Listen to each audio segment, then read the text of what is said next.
Shane Steichen spoke to the media and said that Joe Flacco is going to be the starting quarterback against the Bills, but he keeps kind of hedging a little bit. Says things like, for now, right now. Those kind of qualifiers, you know what, they give us the idea that this isn't a done deal, that Joe Flacco may be the starting quarterback today, but may not be the starting quarterback once we get past this coming week. If the Colts see from Joe Flacco what they saw in Minneapolis last night, if they see that again, you got to make a change, because what in the hell is the point of staying with this? Am I right? All right, I'll just start off just looking back at the game, watching the game again this morning a few times.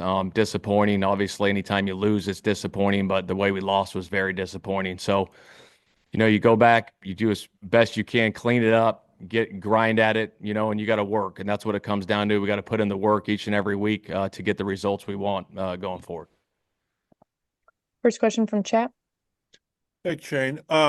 Just to get out of the way, will Joe start against the Bills? Yeah, he'll be the starter. Thank you. Yep. Kevin? Shane, you look at consistently offensively, you guys are pretty good last year, reaching like that 20-point mark. Why haven't you guys been at that mark this season? Yeah, that's a great question. I think, we've got to get more consistent in everything we do. And we got to have great preparation throughout the week and put our guys in position to go make those plays. And we're going through that process right now, and we're grinding through it. We got a lot of football left, got a lot of faith and trust in our football team. And we're going to put the work in this week to go beat Buffalo.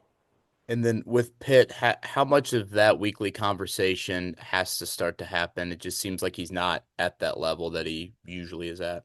Yeah, we got to get involved early. You know what I mean? We try to sometimes, obviously, and the coverage, doesn't get the ball there. So we got to find ways to get that going in different ways for sure.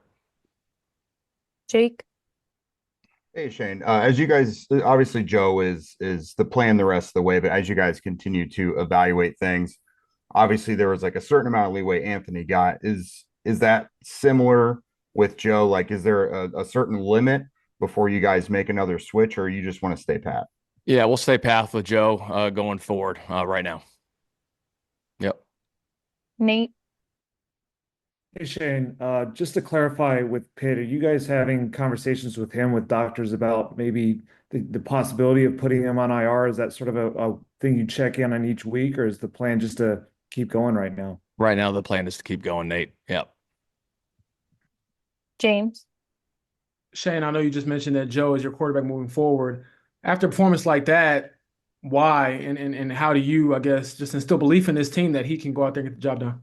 Yeah, it was one game. It was one game that he went out there. And again, we got a lot of football left. We got 8 left. We got Buffalo this week, and looking forward to that challenge.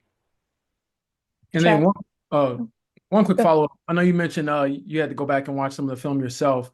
In what ways do you think, as the play caller, as the head coach, that you could have, I guess, just be better? You say that a lot of time. Yeah, I mean, I always look at myself first. When things aren't going well, I'm the head coach. I oversee it all, and I got to go back and grind at it and keep working to put these guys in position going forward. Are there like specific things you look at, or? Yeah, I look at down and distance stuff, a whole bunch of different things, what we're calling, how we're calling it, formation, scheme, everything. Chap? Shane, when you look at a lot of things going into why the offense isn't getting the production you want, it seems like if you boil it down to one thing, like third down conversions, you're just not staying on the field, which leads to lack of consistency. I guess, how do you address that? Is it just execution, or is it decision making, or what is it? I think it's everything. And I don't think it's one thing, Chap, but that is an area that we must improve on for sure. I think we had 3 or 2 conversions yesterday, some third down situations that we got to convert on. And you go back and look at all those things. I think we were pretty good early on in the year, and it's kind of taken a drop there. So we got to get that back on track. Dominic?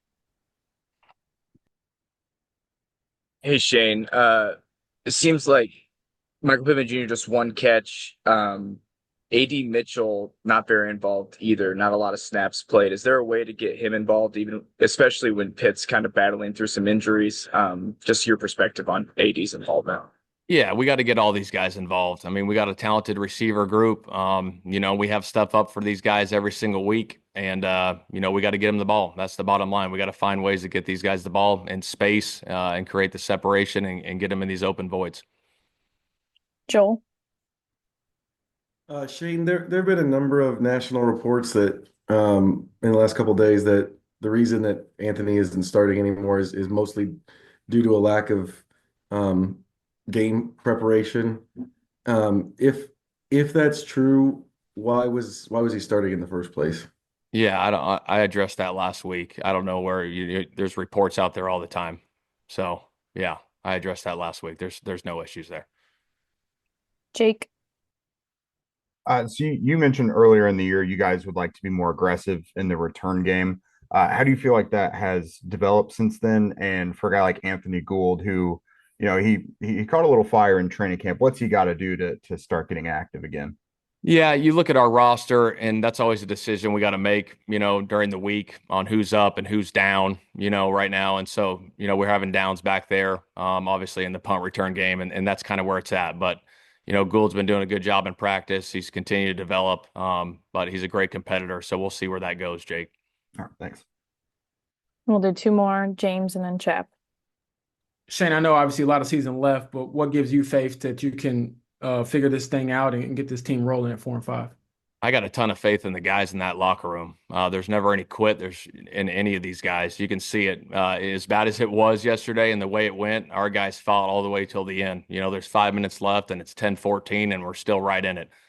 So our guys that we got in that locker room, I got a lot of faith and trust in those guys moving forward. Chap,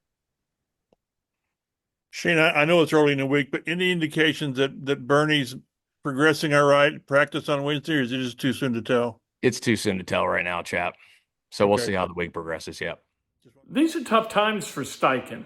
You know what? It's not easy to have plans for a season kind of unravel right before your eyes and then try to keep them from becoming unraveled even further. It's hard to re-ravel after the unravel. We saw that in 2022. Frank Reich wasn't able to do it. We'll see if Steichen is. It feels like this thing's becoming a little bit chaotic. We'll see if this team's strong enough to kind of withstand that chaos, bounce back from it, and find a little bit of focus and find a way to become productive offensively in a way that last night the Indianapolis Colts simply weren't.